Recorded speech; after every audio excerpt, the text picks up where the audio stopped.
everybody. Scott Golden, Golden Opportunities Coaching here with another audio. And today we're going to discuss highly sensitive people, or HSPs. It's a relatively new term in the psychological slash spiritual slash psychoscience community. Basically, it's the idea that some people have emotional reactions, responses, and inputs that are higher or more sensitive than most people, or the vast majority of people. There's debate in the community even now as to whether or not 1 in 5 to 1 in 4 people have this condition.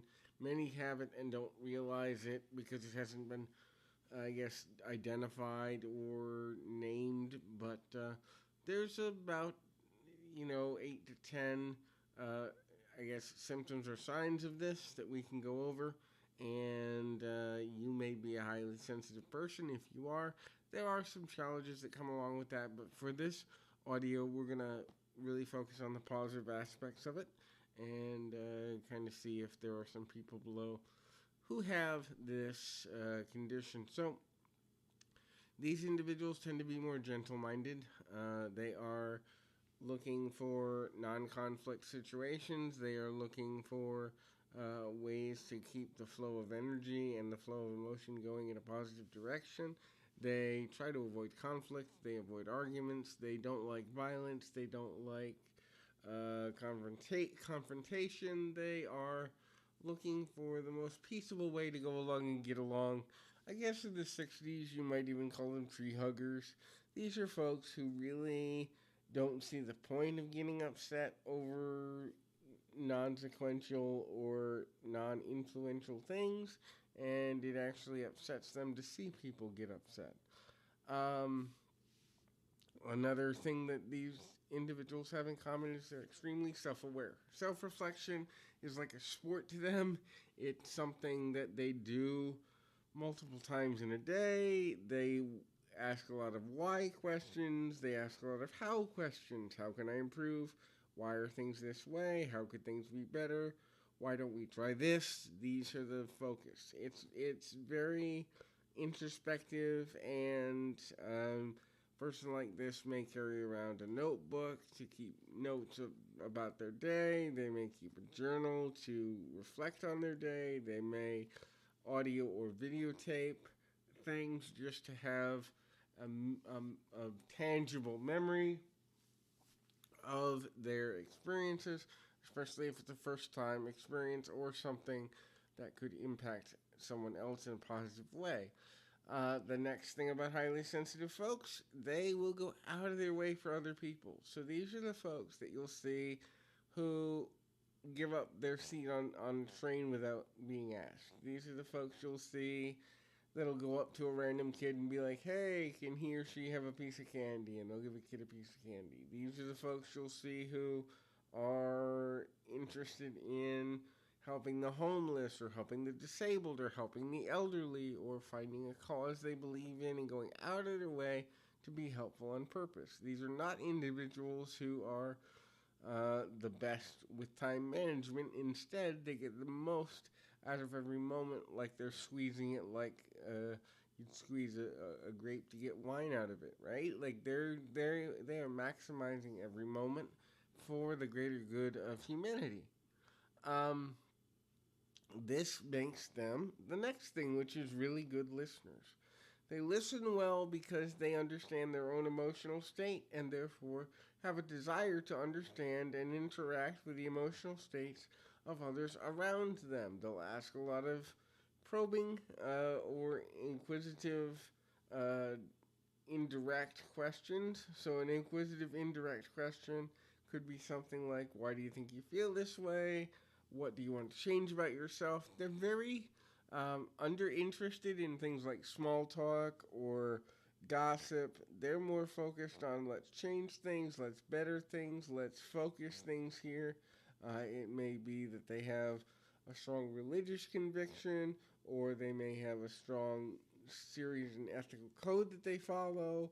But more than anything, they're just looking to be the next thing, which is a problem solver. So they take their own emotional awareness and expertise.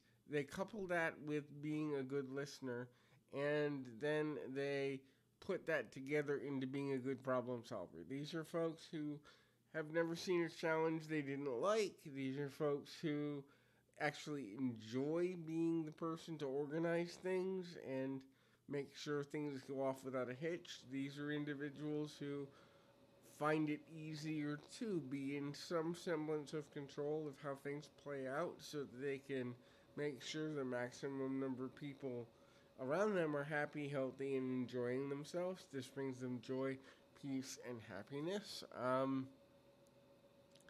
The other thing is they're creative when it comes to their solutions. So you probably are going to have folks that go, why didn't you think of this? Why didn't you think of that? Why couldn't we try this? And they're things you never heard of before. These are the folks that will use duct tape to hold your car together when you're in the middle of the freeway and have no other choice. These are the folks that will come up with a way to get a toddler to play with boxes when all their toys are locked in another room. These are the folks who are pretty ingenious about finding solutions to uncommon or unexpected problems because they are always thinking of ways that things can be improved, changed, altered, used differently. So it comes natural for them, especially in a problem inducing situation, to be like, hey, let's fix this. As mentioned before, but I'll expand on it here, the emotional state that they feel is heightened. So if the average person experiences emotions at a 6 or a 7, an HSP is going to experience them at a 10 or 11. When they're angry, watch out. They may throw things at you. When they're sad, get them a box of tissues, the biggest box you can find. When they're happy, it's going to be contagious, and people may catch on and be happy because of it. So whatever emotion an HSP is feeling is magnified and then pushed out. So this is why you'll see a highly sensitive person choose to be reclusive when they have negative emotions they don't know what to do with. It's not that you've done something wrong. It's actually they're almost, I wouldn't say afraid, that's the wrong word, but they're concerned at the very least about how their emotional state may affect others around them. Um, so another thing is they live by an honor code or an ethical code.